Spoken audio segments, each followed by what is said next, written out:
अच्छी चुड़ैल की कहानी। एक समय की बात है। हिमालय की घाटियों के बीच एक छोटा सा गांव था जिसका नाम सुखपुर था। यह गांव अपनी प्राकृतिक सुंदरता और शांति के लिए प्रसिद्ध था।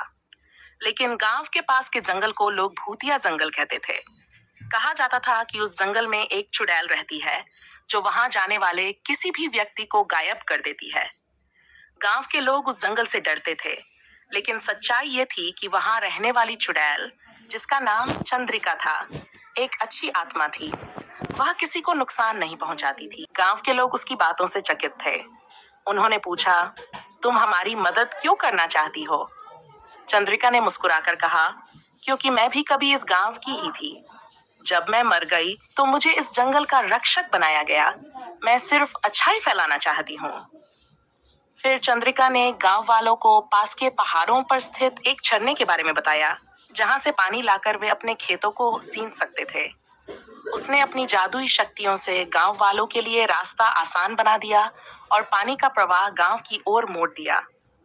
जल्द ही गांव के खेत फिर से हरे भरे हो गए। गांव वालों को समझ में आ गया कि चंद्रिका अच्छी आत्मा है। उन्होंने उसे अपनी रक्षक के रूप में स्वीकार कर लिया।